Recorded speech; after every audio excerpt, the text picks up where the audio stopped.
Baik, selamat datang Cik di video presentasi kami. Kami dari kelompok 2 dari kelas B akan mempresentasikan materi tentang metode simplex. Sebelumnya perkenalkan anggota dari kelompok 2. Di kelompok 2B yang pertama ada saya, Kristato. Kemudian yang kedua ada Angelina, ada Priska, ada Eka, ada Imas, Sweetly, Agnes, Langeta, Orin, dan Queen. Jadi pada video kali ini kami akan mempresentasikan topik tentang metode simplex, yaitu lanjutan dari metode sebelumnya, yaitu metode grafik yang untuk 2 variabel dan metode simplex untuk lebih dari 2 variabel atau sama dengan 2 variabel. Baiklah, kita akan masuk pada prinsip solusi optimal metode simplex.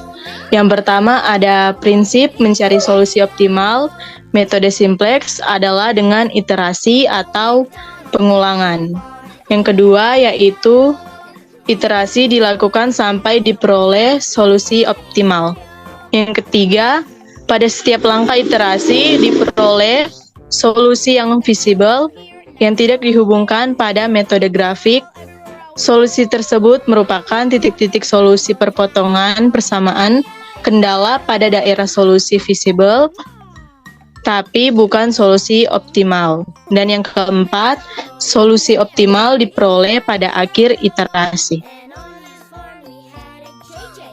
Beberapa ketentuan yang perlu diperhatikan, yaitu ada nilai kanan atau RHS, fungsi tujuan harus 0, nilai kanan RHS, fungsi kendala harus positif.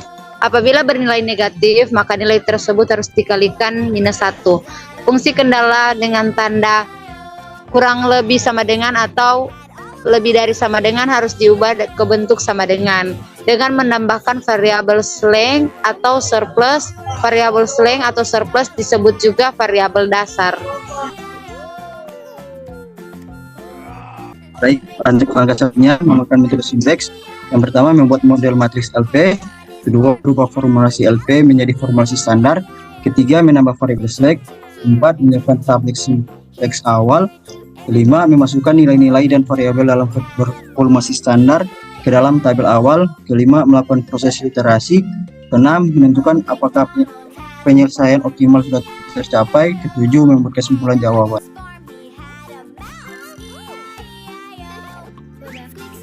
Nah baik, untuk langkah-langkah menggunakan metode simplex, yang pertama itu membuat model matriks LP. Nah, kita cari fungsi tujuannya itu Zmax atau Zmin, yaitu sama dengan C1, C2 sampai dengan Cn dikalikan dengan X1, X2 sampai dengan Xn. Nah, dengan fungsi kendalanya itu A11, A12 sampai A1n, lalu A21, A22 sampai A2n, lalu sampai AM1, AM2 sampai dengan AMN, dikalikan dengan X1, X2 sampai dengan Xn, itu kurang dari sama dengan atau lebih dari sama dengan B1, B2 sampai dengan BM.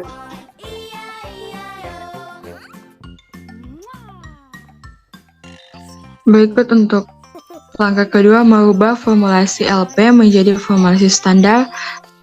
Tabel simplex atau max X sama dengan CX1 tambah C2X2 tambah C3X3. Untuk fungsi kendala A11 X1 tambah A12X2 tambah A13X3 kurang dari sama dengan B1, A21 X1 tambah A22X2 tambah A23X3 kurang dari B2, kurang dari sama dengan B2, A31X1 tambah A32X2 tambah AX3 kurang dari sama dengan B3, AX, X1, X2, X3 lebih dari sama dengan 0.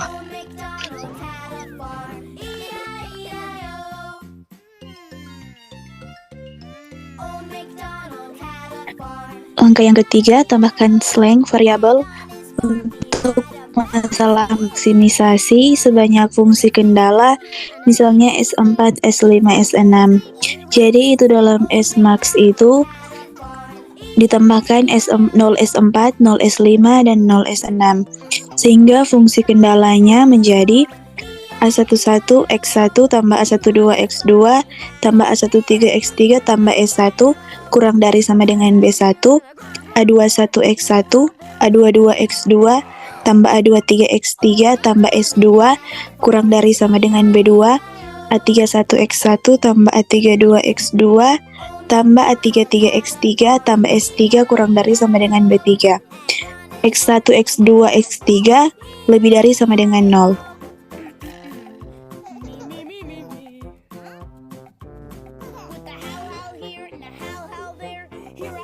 Selanjutnya, yaitu kaidah dasar yang berlaku merubah formulasi biasa ke dalam formulasi standar. Untuk langkah-langkahnya, tambahkan variabel baru sebagai variabel dummy dengan singkatan huruf S sebagai singkatan dari slack atau kekurangan atau surplus kelebihan.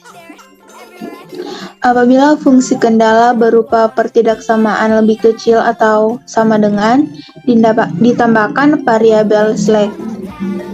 Yang kedua, apabila fungsi kendala berupa pertidaksamaan lebih besar atau sama dengan, ditambahkan variabel surplus.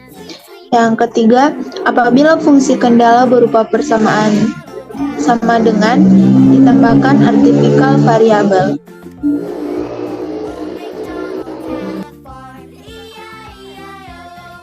Langkah keempat, menyiapkan tabel simplex awal. Apabila matriks A sudah terbentuk matriks identitas sebagaimana pada bentuk matriks berikut. Contohnya pada layar. Next.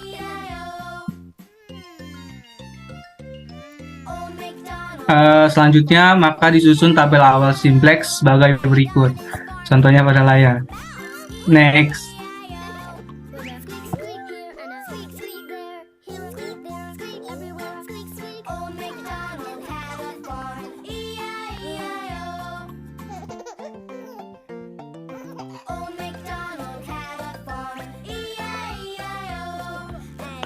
Berikutnya penjelasan penggunaan tabel simplex. Yang pertama, baris CJ diisi dengan para koefisien fungsi tujuan masing-masing variabel. Angka koefisien dapat dilihat pada fungsi tujuan formulasi standar dari persoalan yang dihadapi. Kolom C1 diisi dengan koefisien basis variabel atau BF, dan untuk kolom basis yang pertama kolom basis ditempatkan di kolom setelah kolom CI. Untuk kolom tabel awal variabel yang pertama ditulis pada kolom ini adalah variabel tambahan yang bertanda positif seperti slack variabel, artificial variabel, sedangkan surplus variabel tidak pernah dimasukkan ke dalam kolom basis pada tabel awal.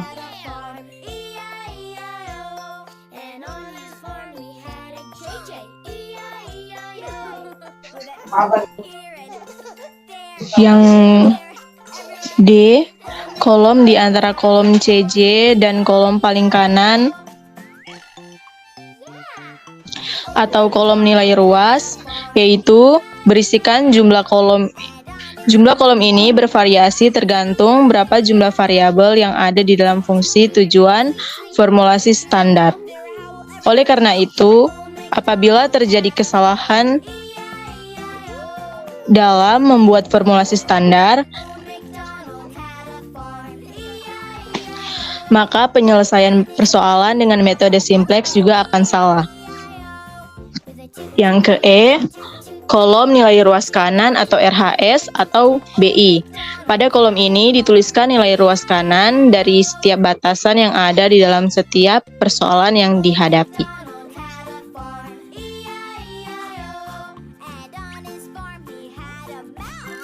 Penjelasan penggunaan tabel simplex. Yang F, jumlah baris di antara baris basis variabel atau BV dengan baris ZJ tergantung dari beberapa buah batasan yang kita hadapi di dalam dalam persoalan G baris JZ digunakan untuk mendapat nilai shadow price atau nilai marginal value produks dari setiap variabel yang kita hadapi. Angka yang akan kita tuliskan pada baris JZ ini adalah angka hasil penjumlahan perkalian setiap koefisien dari variabel tertera dalam kolom baris dan dengan angka-angka di dalam matriks. H baris CZ kurang ZJ, nilai pada baris ini sebagai patokan melakukan iterasi atau baris yang digunakan untuk menentukan apakah penyelesaian optimal telah dicapai.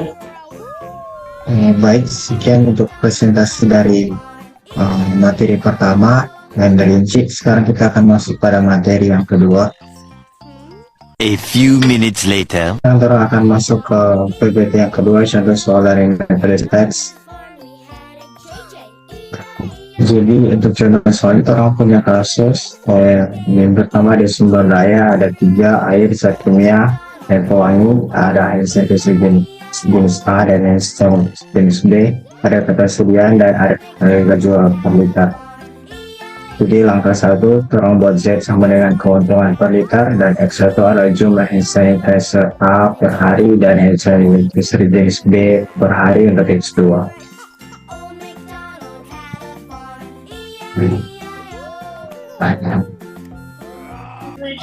Langkah pertama yaitu formulasi LP dalam bentuk standar. Fungsi tujuan maksimisasi atau keuntungan maksimum yaitu Zmax sama dengan Fx sama dengan 50.000 X1 ditambah 40.000 X2. Di sini fungsi kendalanya itu yang pertama 2X1 ditambah 10 X2 kurang dari sama dengan 60. Ini adalah kendala bahan baku air. Yang kedua 2X1 ditambah 4X2 kurang dari sama dengan 42. Ini adalah kendala bahan baku zat kimia. Yang ketiga 3X1 ditambah 2X2 kurang dari sama dengan 30. Ini kendala bahan baku pewangi, dan kendala non negatifnya itu X1, X2 lebih besar dari sama dengan 0.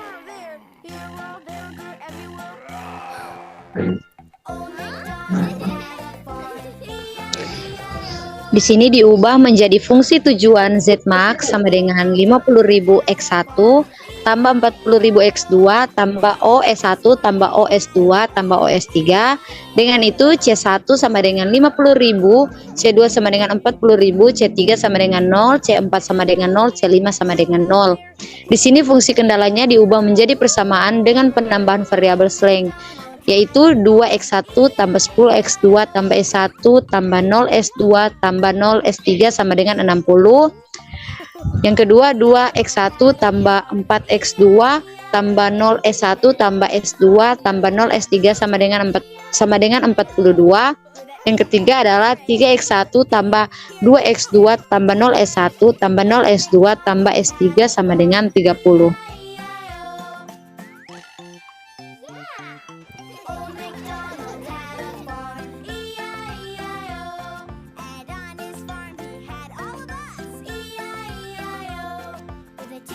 Angka 2, tabel sinus awal masalah PT Unifood bisa dilihat pada tabel. Langkah 3, apakah tabel tersebut sudah optimal? Belum, karena tabel optimal bila nilai yang terdapat pada baris CJ kurang dari SCZ kurang dari sama dengan 0.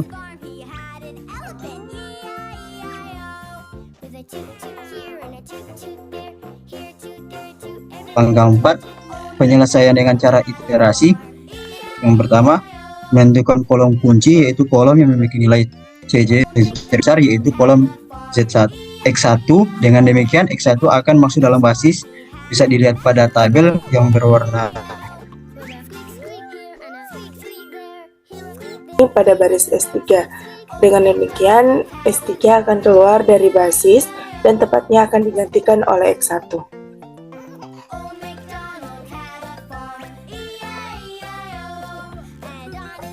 Nah, selanjutnya, menentukan angka kunci. Angka kunci adalah angka yang terdapat pada persilangan kolom kunci dengan baris kunci. Dalam hal ini, angka kunci yaitu 3 pada baris 3 itu.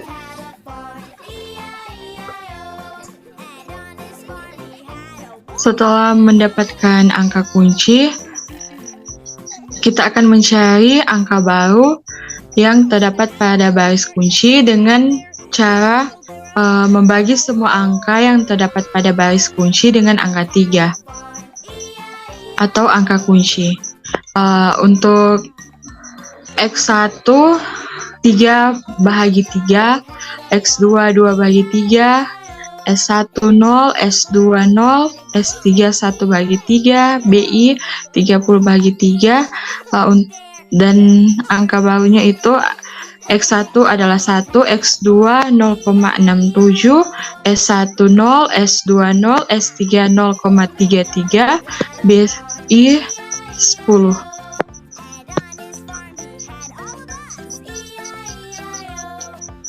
Selanjutnya mencari angka baru pada baris lain, yaitu pada baris S1 dan baris S2. Untuk baris S1 dioperasikan terhadap baris kunci baru. Baris kunci baru itu dikali 2, maka didapat persamaan 3, yaitu X1 adalah 2, X2 adalah 1,33, S1 0, S2 0, S3 0,66, dan BI 20 itu adalah persamaan ketiga yang didapat dari baris kunci baru dikalikan 2 untuk baris baru SI. Baris baru SI itu persamaan 1 dikurangi dengan persamaan 3, maka didapat X1 0, X2 0,67, S1 1, S2 0, S3 minus 0,66, untuk BI 40.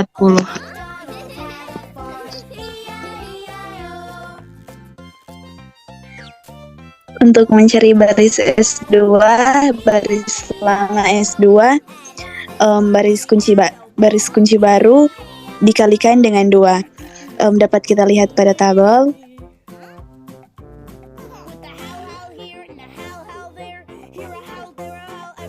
Dari hasil perhitungan di atas, akan nampak pada tabel baru simplex, yaitu tabel yang merupakan hasil iterasi pertama. Dapat kita lihat pada slide.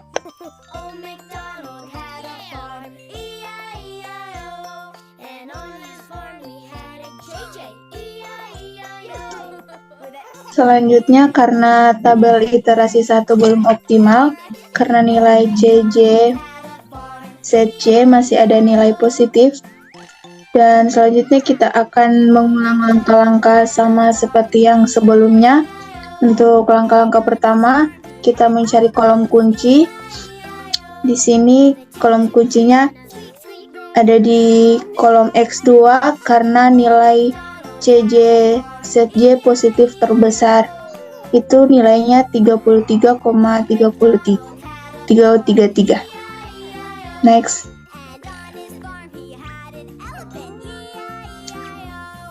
Langkah kedua, untuk mencari baris kunci,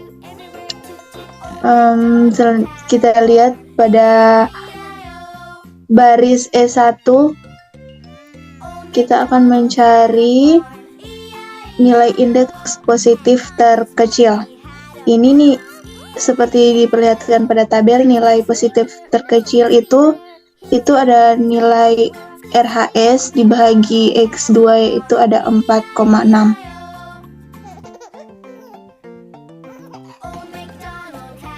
Next. Selanjutnya yang ketiga, angka kunci adalah 8,67. Yang keempat, mencari angka baru yang terdapat pada baris kunci dengan cara membagi semua angka yang terdapat pada baris kunci dengan angka baru. Nah, angka kunci. Untuk mencari angka baru, angka lama dibagi angka kunci. Jadi X1 0 dibagi 8,67, X2 8,67 dibagi 8,67, S1 1 dibagi 8,67, S2 0 dibagi 8,67, S3 minus 0,66 dibagi 0,67, BI 40 dibagi 8,67. Jadi angka baru yang didapat adalah X1 sama dengan 0, X2 sama dengan 1, S1 sama dengan 0,12, 0,12, X2 sama dengan 0, X3 sama dengan 0,08, BI sama dengan 4,61.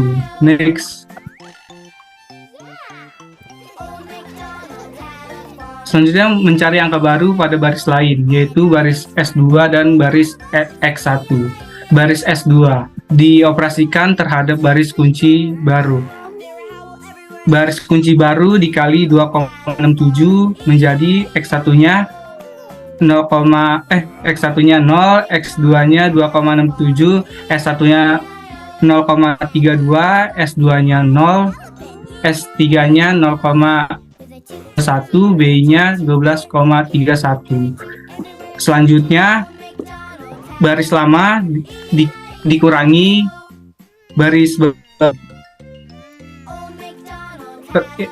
dapat X1 sama dengan 0, X2 sama dengan 0, X1 sama dengan negatif 0,32, X2 sama dengan 0, X3 sama dengan negatif 0,87, B1 sama dengan 9,69. Next.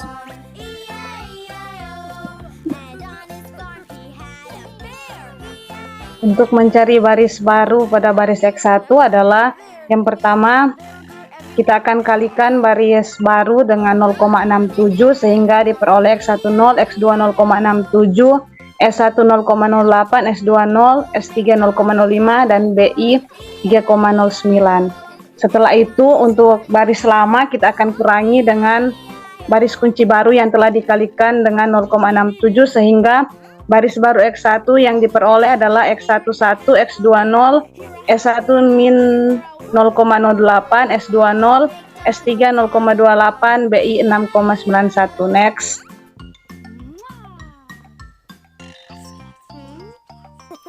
Adapun hasil perhitungan yang telah kita lakukan di atas, maka kita akan melihat dari hasil perhitungan yang telah kita lakukan di atas, maka akan memperoleh tabel baru yang merupakan hasil iterasi kedua.